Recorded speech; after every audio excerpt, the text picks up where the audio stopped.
What's up, guys? What's going on? I'm Paul. This is Pauline Theology's Daily Devotional, man. We are going to the book of Exodus. We are in Exodus chapter 5, verse 21. Exodus chapter 5, verse 21. Man, what we do here at Trust in Jesus Ministries is help you to understand the scriptures so you can trust in him more. The more we know him, and how we get to know him more is we read through the scriptures, study who he is, his nature, his character, because he has given us his heart, his desires. He's revealed to us who he is through his scriptures, and we read it so we can understand him more. And the more we understand him, which is no small task, we can trust him more because we can see he is faithful. So I hope that this helps you do that. And we're going through Exodus, guys. We're getting a cool view of a storied story, one told over and over and over that many people have heard of. And we're going to get a deeper dive into it. And I hope this helps you understand a little bit more, and I hope you get something out of it. We asked 3 questions here. We asked we asked 4 questions. Sorry. I always forget the first question. But we asked 4 questions. The first one is, what's going on? The second question is, what does this scripture say about God? The third question is, what does this scripture say about man? And then finally, we asked the question, how can we apply what we've learned about the truths of the scripture to our life? If you're in for that, let's go and get it then. Again, we're in Exodus chapter 5, verse 21. If you haven't read it yet, stop the tape. We're gonna come back after you've read it, and then we'll discuss it. If you have stopped the tape, if you have read it, or you're back from the tape being stopped, then let's get into it, man. Let's get into it. What's going on, man? Well, we talked about in the last episode how the people came out from the meeting with Pharaoh, and Moses was there. He was there. And I alluded to the fact that Moses let the people complain and gripe to him. And that's what we're going to see here. We're going to see the response of the people to the response of what Pharaoh has done because of what Moses went to them, because God told Moses to go to them. So we're getting a chain reaction here. And what we see is that the people are upset. The thing about it is they are asking Yahweh to judge Moses. So we have a little glimpse here. We saw a couple of episodes ago that the people bowed down and worshipped Yahweh. When they heard that he was going to free him, they turned their devotion to him. We've been talking a lot about, through these scriptures of Exodus, it's a battle, right? A battle of masterhood. Who is their master? Is it Pharaoh? Is it Yahweh? Who is God? Is it Pharaoh? Is it Yahweh? Who are they serving? And when we say serving, which we may talk about a little bit later, but the word is also used in a sense of worship. I don't think that this is any coincidence. And so it's, who are they worshiping? Who are they serving? Who have they placed their life in the hands of? A big battle. That's why we see the gods of Egypt sometimes whenever we read about this or watch movies about it. Is which one is in control? And so we see here when they go out to Moses and they say to him, they say, may Yahweh judge you. May he see you and judge you. Because they still trust Yahweh's charge in some sense. A couple of episodes ago, I said, who are they going to follow? Because they call themselves the servants of Pharaoh.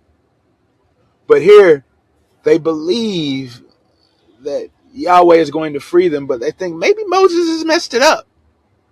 Maybe Moses has done something wrong, because they want Yahweh to judge him for what he has spoken to Pharaoh about their supposed freedom. Because they see that the treatment that Pharaoh is giving them is not normal. That's why they say they put a sword in his hand. Because whatever he has said, whatever he has stated to Pharaoh has caused Pharaoh to scourge them even more. And they probably remember from the stories that were told, because it wasn't that long ago, about how this happened previously. And then the aftermath of that, the death of babies and children, because of the harshness of Pharaoh being pushed upon them, man. They may think that this is going to happen again, that it's going to be terrible, man. And so they ask Yahweh to curse Moses because he has obviously done something wrong. But Moses listens. And we're going to see something that Moses does afterwards. In the next episode, we'll talk about that. But what does this say about God? Well, it's difficult to say, but I think that God commands our trust and deserves it, because even in this situation, as the people come out from before Pharaoh, trying to flatter him with words, that they trust Yahweh's truthfulness, because they believe that they will be free, but that it got messed up along the way. It got messed up between the mediation between Yahweh and Pharaoh. Moses said something wrong or did something incorrect that would cause these problems to occur to the people of Israel. So Yahweh is worthy to be trusted, and he is. What's this say about people? I think it says two things. It says, first, though, if you're a leader, prepare yourself, because when things go wrong, you're going to be to blame. You're going to be to blame. Even if everything that you have been doing has been aligned to the will of the Father, you will be blamed. And so that's a tough stat to carry. That's a tough burden to have to walk around with. But that is the burden that God gives to those in leadership. Matter of fact, we all are a leader in some way, as God has called us to discipleship. So we're going to feel that pressure. We're going to feel that weight. So be ready for it. Be ready for it. And then I think that we should also take from this, I'm giving how we should apply these truths rather than what it shows. But it shows that people seek to put blame on man. We want to put blame on man. Matter of fact, though, we do want to put blame on God. But in this moment, we want to seek every way possible to shift off of ourselves. Now, granted, God has orchestrated this event to happen so that his glory could be shown. So the people of Israel haven't done anything wrong. We've seen a couple verses earlier where it says it's your people who are doing wrong.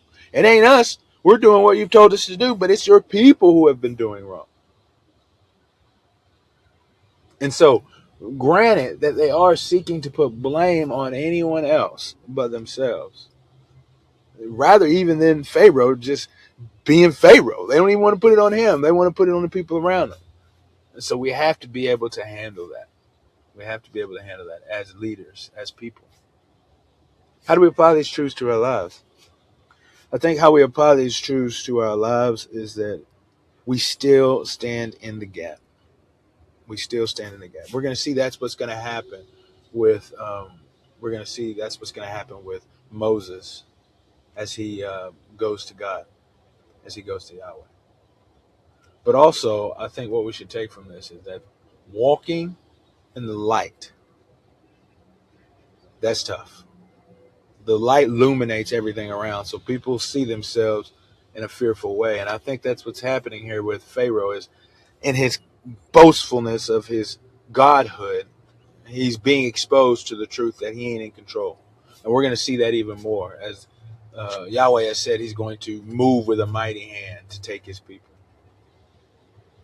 And I think that's what we're seeing here, is as we walk in the truth of the light, as we walk through the calling that we've been called to, man, it's not going to be easy. And so prepare your minds and your hearts, my friends. Family, prepare your minds and your hearts as you seek to follow and draw near to God, that Satan ain't going to allow that, man. The world isn't going to desire for that to happen to you. And so be strong and stand. Stand firm.